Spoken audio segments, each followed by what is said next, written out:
On today's Locked On NBA Game Night podcast, we're going to dive into all of the upsets around the NBA on Saturday night, some playoff positioning battles, and a Tankathon update, all on today's show. When that final buzzer rings, you know it's time for Locked On NBA Game Night. All the post-game reactions to every game across the league, every single night, with insights only the hosts at Locked On can provide. It's the true NBA fans' one stop for all the action. Every game, every night. It's Locked On NBA Game Night. Tipping off now. Let's get it going on Locked On NBA Game Night. I'm your host, Rylan Stiles, host of Locked On Thunder. Joining me is Jackson Gatlin, host of Locked On Rockets, who's also a host on here on Locked On NBA Game Night. Jackson, we had a smaller slate this Saturday, but it was full of surprising upsets. It was full of big-time plays. What did you think initially of just this slate? Honestly, at first glance, the slate didn't look great, right? Sometimes you look at the NBA slate and you're like, oh, what games do we have on tonight? And you're like, kind of, okay, Wizards, Hornets, and then, Pistons, Nets. And you're like, okay, that should be a blowout, and it kind of was. But, we had some fun upsets in this one. Unfortunately, Rockets on the receiving end of one of those upsets, so I'm not doing so great myself. Thanks for asking, Rylan. But should be a lot of fun action to talk about. Let's start with the biggest upset of the game, of the day, and of the week, I think, with Quentin Grimes. Mavericks fans, you're going to be catching strays this entire podcast because, again, this Luka trade continues to have ripple effects of this whole Mavericks trade deadline of what they did, where Grimes goes for 44 for Philadelphia and helps them secure a win over Golden State. Paul George had 17, and the Sixers win 126-119 over the Warriors in Philadelphia. Jackson, here they come, 76ers, after shutting down Embiid for the season. They're right back in this playoff mix. Stop it. Stop, Rylan. Here they come. No. Okay, look, it was a good win for the 76ers, right? They stopped their losing streak. They had some really strong performances. Obviously, Quentin Grimes, an absolutely career night. Put him up there. Look, Nico Harrison, public enemy number one, right? Getting rid of not one, not two, but three future first ballot Hall of Famers in Luka Doncic, Jalen Brunson, and then obviously Quentin Grimes. No, I kid, but look, it was a phenomenal game from him. A lot of big time buckets for but on the other side of things, for the Warriors, I just can't believe that this game was in striking distance for them, despite how much they trailed and despite the huge game from Quentin Grimes. I very much felt like Draymond Green flat out lost the Warriors this game. He got called for the 3-second violation, gave up a freebie point there. He was demanding, pulled rank or whatever on Steve Kerr to challenge that 3-point shooting foul. That was so very clearly a foul. I don't know what Draymond doesn't think he's ever committed a single foul in his entire career. And yet in this one, he makes Kerr burn the Warriors challenge, and then on the very next play, there is a blatant out-of-bounds call that went the wrong way, a tipped ball off of Paul George's fingertips, and had the Warriors had their challenge for that play, they could have overturned that, right? And that could have been the play that maybe saved them the game. I don't know. It was just a disaster class by Draymond in this one. I'm telling you, Jackson, 1, 2, 3, 4, 5, Sixers. I mean, I just can't quit this team. I can't quit this Philadelphia 76ers team. I got killed for it last week with Swipa. I'm getting killed for it this week with you. But, they could sneak into that Eastern Conference play and let's see where things ride. It doesn't. Here's the thing. If you are a 76ers fan, what outcome do you prefer? Do you prefer the outcome where Daryl Morey and company pull all the levers and pull the tanking switches and bottom out this year and pray and hope that you can hold on to that pick, right? That it lands top 5, that you don't actually convey it, or top 6, whatever the protections are on the 76ers pick this season? Or do you fight and claw and scrap for maybe the final play-in spot in the Eastern Conference just to get dusted in the play-in tournament? Or best case scenario, you squeak in as the 7th or 8th seed and then get demolished by the Cavs or the Celtics in round 1. There's no winning if you make it to the postseason as the 76ers. I cannot believe, with Daryl Morey in charge of this team, that we haven't seen them just pivot completely to the tank. And so my question to you, Rylan, is there something to gain for the 76ers? Do they need to somehow prove that a version of this team, even without Joel Embiid, can be competitive in the postseason or in the play-in tournament? Does that somehow bode well for them going into next year, where they hope, knock on wood, that they can get Embiid back and that he can be healthy and they can have the real version of this team they thought they were going to have this season?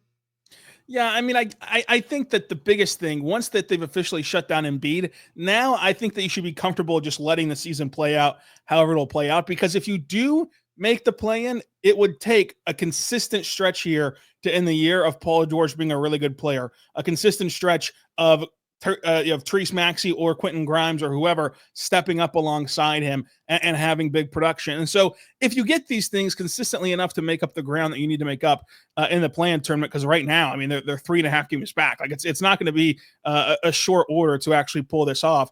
And it took a 44-point night from Quentin Grimes to even get this much closer for Philadelphia. So I think that they're not going to make the play-in tournament.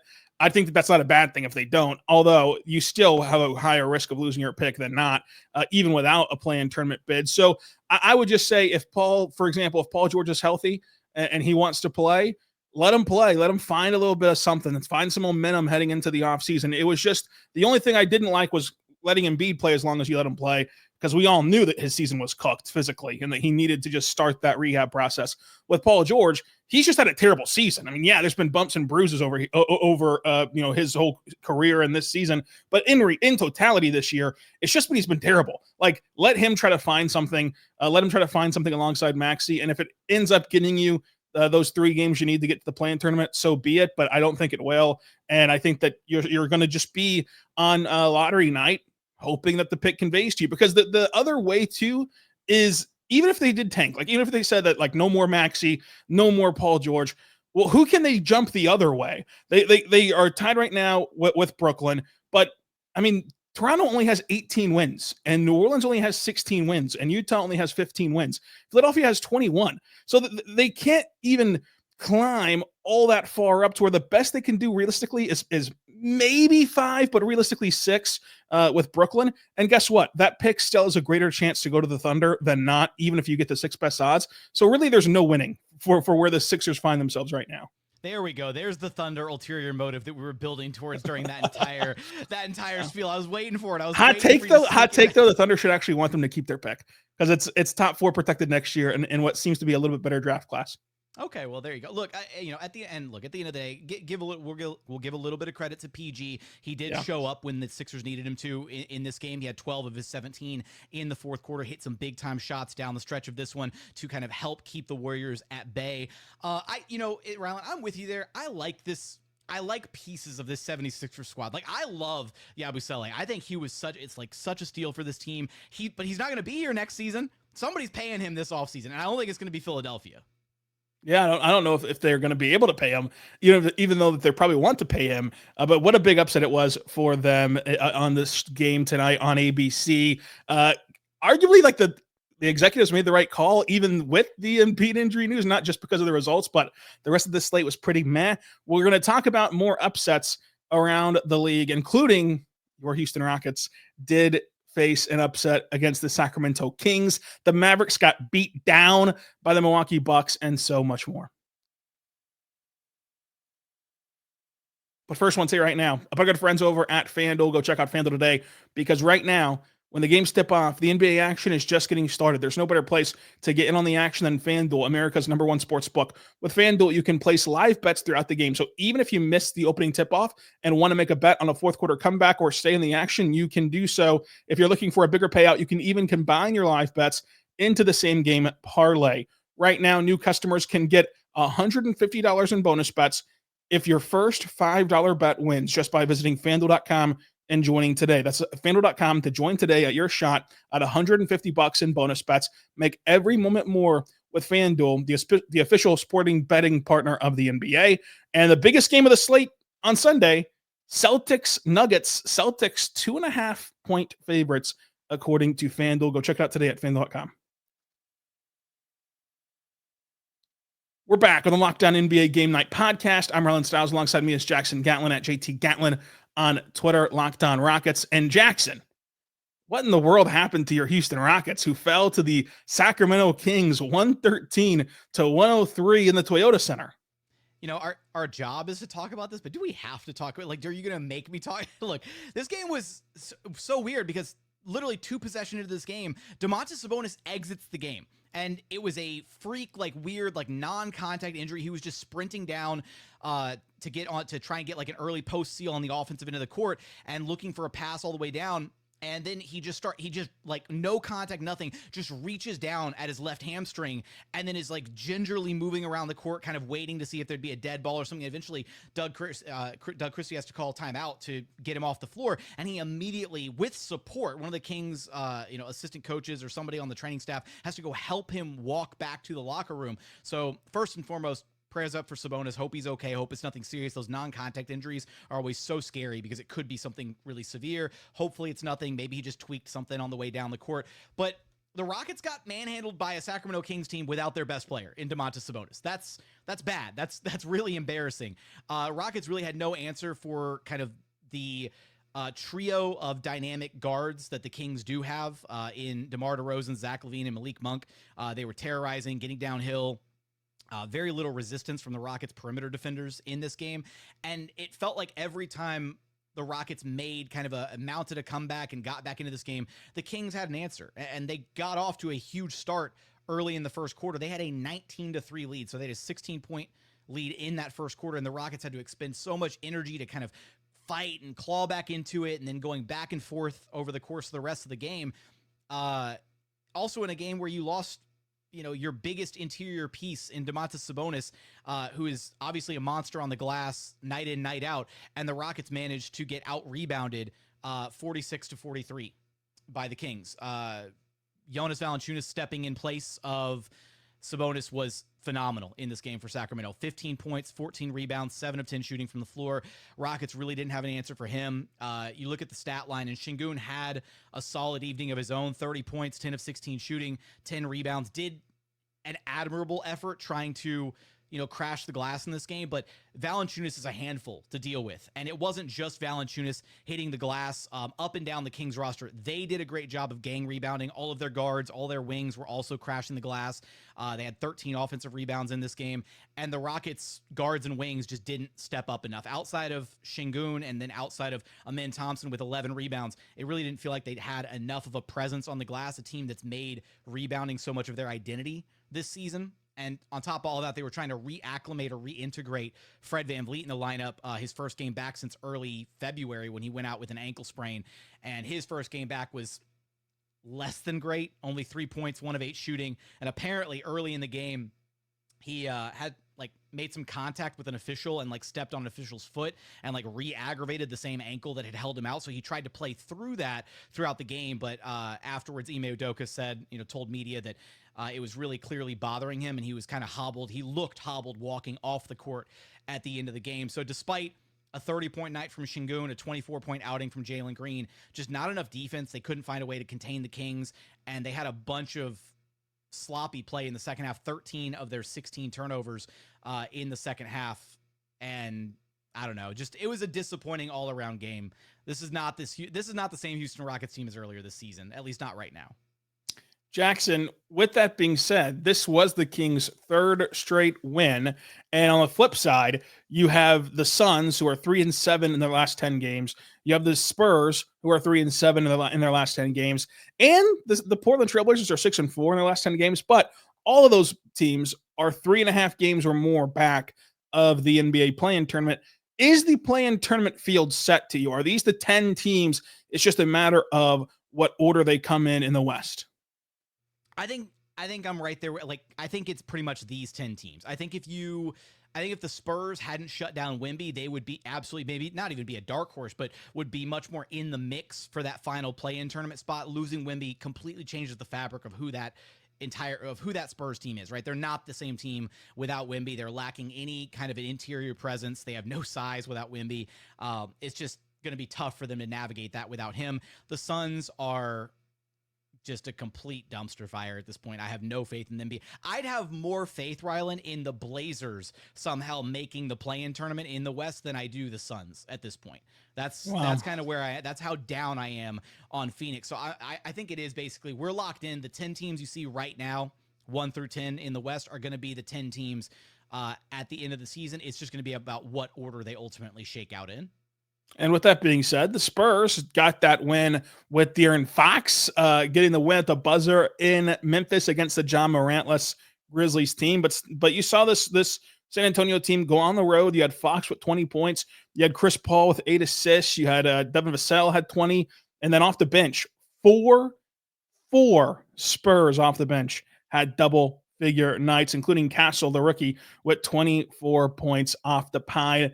The Spurs continue to fight. I'll give them that. But like you said, no Wemby just changes everything. This would have been a really fun ride to the end of the year, or at least even more fun ride than it is right now if they still had Wemby. And we hope that he's back and ready to go in October. But there's still a scrappy team, a team you can still be proud of. I just think that it's a credit to them for not fading into oblivion whenever they got that bad news and instead kind of rallying around each other.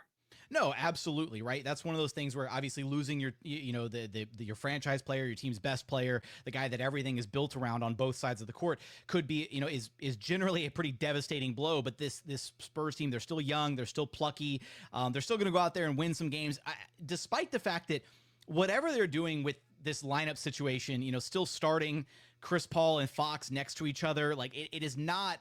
They're not running very many ideal lineups, it feels like. And it's just an absolute shame that you've got Steph Castle, in this bench role when he's at this point, I think very clearly the front runner for Rookie of the Year. I know it's kind of a race between him and Jalen Wells, but this was honestly a Rookie of the Year showdown between these two guys. And Steph Castle probably heard a little bit of the talk about, maybe Jalen Wells over Steph Castle for Rookie of the Year. I think it's got to be Steph Castle at this point.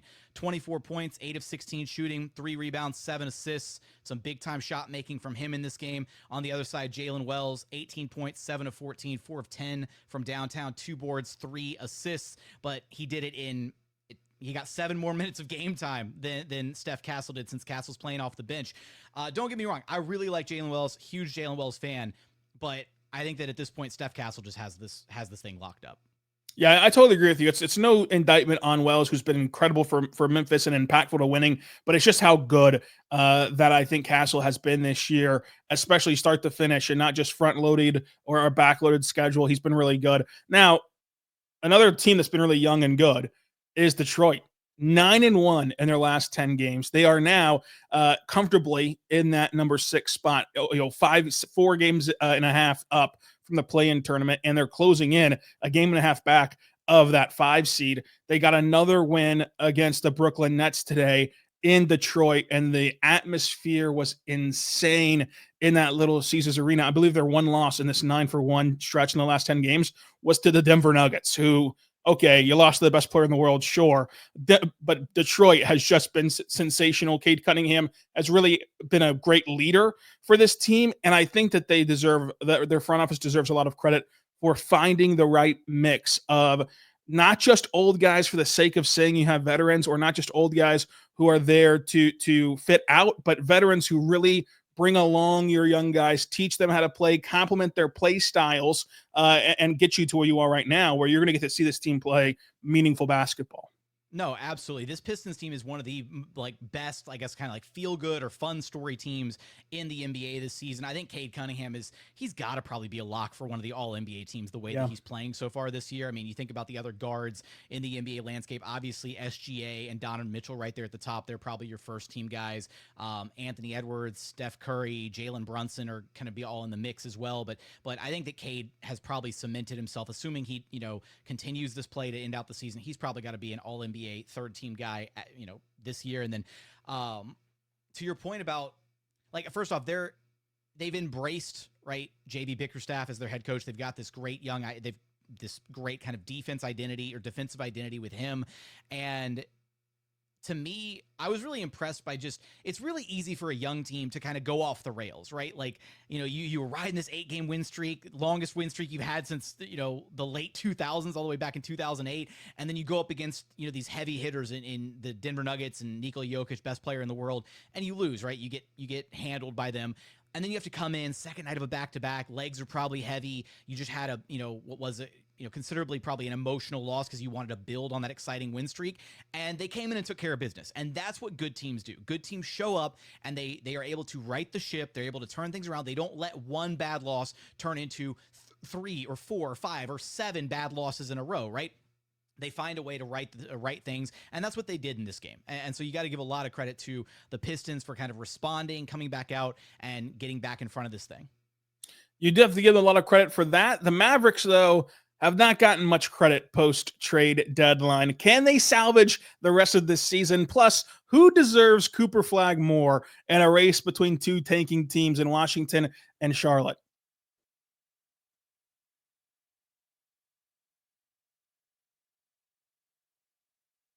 We're back on the Locked On NBA Game Night podcast. Your teams every day. We're recapping this slate of action with myself, Rylan Stiles, host of Locked On Thunder, and Jackson Gatlin, host of Locked On Rockets. Jackson, we do think that Dallas is going to cling to that number 10 or better seed in the West play-in, probably number 10 at this rate, but they are going to make the postseason. But when they get beat down like this against Milwaukee, 132-117, Giannis goes for 29 points, 9 assists, 9 rebounds. Dame had 28 points. And off the bench, Gary Trent Jr. had 20 points. It's just another day where, oh yeah, while you're doing this, Quentin Grimes had 44 and Caleb Martin can't play for your team. And given the length of the injuries to Lively and AD and Gafford, like this is your lineup as healthy as you're going to get it, for a couple of weeks here, with Moses Brown at center being flanked by PJ Washington, Klay Thompson, Max Christie, and Kyrie. And, it wasn't all that competitive at all. And you still couldn't find anything on either end of the floor. Again, they're going to be a much different team, much better team once they have those guys back. But are they running out of time for this season to be able to get those guys back, integrate them into the lineup, learn how to play together, and then go do something meaningful in the playoffs? It was weird because they actually had a decent start to this game. They won the third quarter 36-31, but then it was just all Milwaukee the rest of the way. And the biggest issue that I have with this Mavericks team and why the Luka trade was a disaster for 1,000,001 reasons, but the most short-sighted problem with the Luka trade is you have put so much pressure on Kyrie Irving with this Mavericks team. They have no other creators up and down the roster. Everything has to live or die with what Kyrie Irving can manufacture for you on a possession-to-possession basis. And yeah, they've got guys that can, you got the right role players who can make the, a little swing pass or, a little drive and kick pass or something here and there, but you don't have any actual dynamic creators on this roster outside of Kyrie Irving. Maybe Dante Exum a little bit. And I know that Exum has been nice from a playmaking perspective for this Mavericks team at points this season, but he is not. If your offense boils down to what Kyrie Irving can create for you for 38 to 40 minutes a night, and then Dante Exum has to carry the offense for the other 10 minutes, that's not a great recipe for success. And we know from a historical precedent that Anthony Davis is not the guy, even when he is healthy and back in the rotation. To your point, they don't have very much time to figure this thing out, to figure out how AD meshes with Gafford and Lively and how they can all complement and play off of Kyrie and all that. They have no time, right? So they're against the clock. But then even on top of that, we know that AD is a guy that struggled to be kind of that number one option and kind of create offense for others around him. AD is an elite play finisher, and he's a guy who can get his own, but he doesn't really, I guess, elevate the floor of his teammates around him, at least not offensively, or at least not on a consistent basis. So this Mavericks team just has flaws up and down the roster. I still think they've got a very talented group of players, and if they were healthy top to bottom and hadn't sustained all the injuries that they had dealt with, especially to their trifecta of bigs in such a short amount of time, then maybe I'd be a little bit more bought in on this, whatever this crazy version of this team that Nico Harrison thinks could win or have a better chance in the postseason than they did with Luka. But we're not going to see that version of this team this year. And on top of that, if they do run it back in whatever capacity next season, they need to add another creator next to Kyrie Irving, or you're just going to have teams that game plan against Kyrie all night, force the ball out of his hands, and then sputter up the offense for the rest of the game, for the rest of the guys on the floor. Yeah, I'm totally with you that I can see the world in which a fully healthy Mavericks team gives teams problems with their size, gives teams problems with their talent level. But I don't think that you can jive all this together on the fly like this whenever we still don't know when these bigs will return for Dallas. And the playmaking issue is a massive one, and it has to be the number one thing on your agenda to address in Dallas this offseason.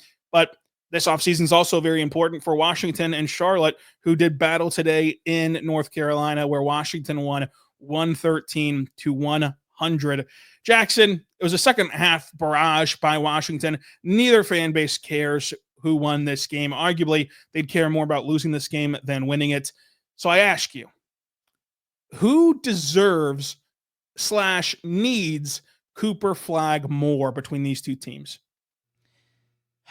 First off, I just want to say that the Wizards have actually swept the Hornets in their season series this year. They are 4-0 against the Hornets. So 4 of the Wizards' 11 wins this season have come against the Charlotte Hornets.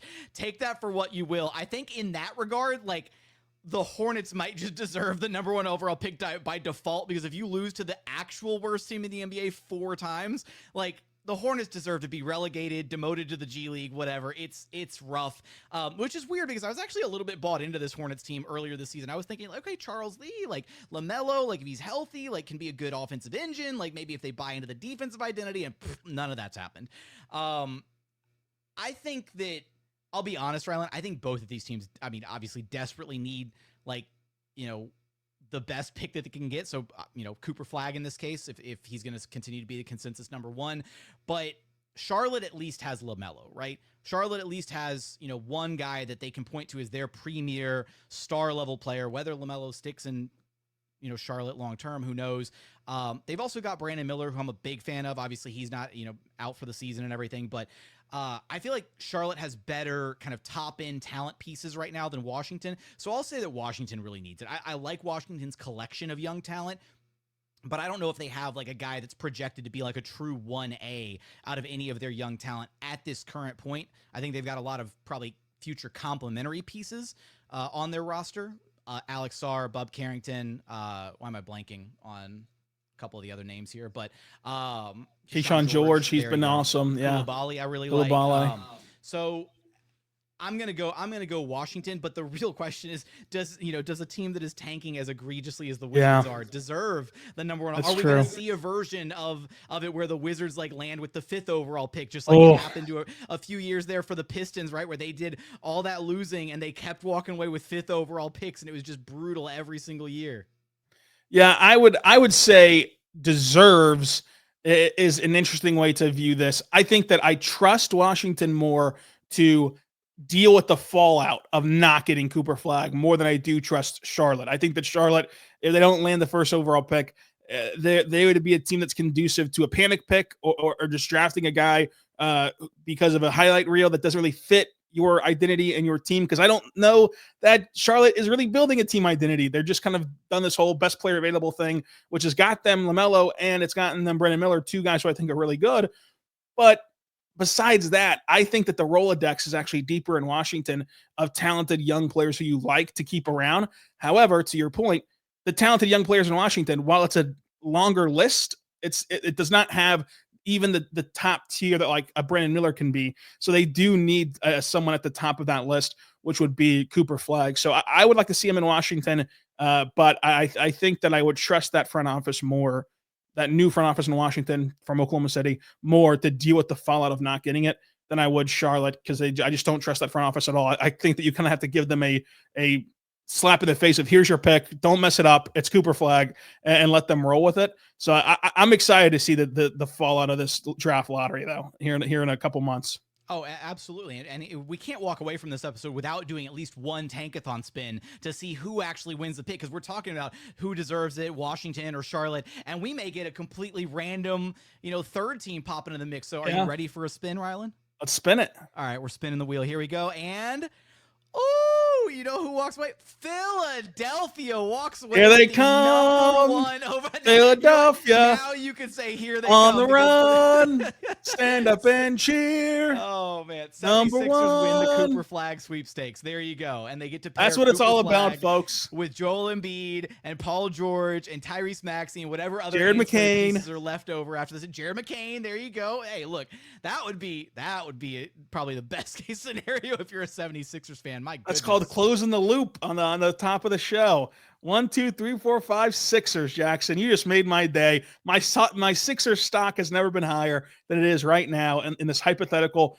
Tankathon spin. Go find Jackson Gatlin at JT Gatlin on Twitter, Locked On Rockets, wherever you get your podcast from. You can find me at Rylan_Stiles and on Locked On Thunder. Until tomorrow, as the network continues to give you Locked On NBA Game Night around the association, Be good and be good to one another.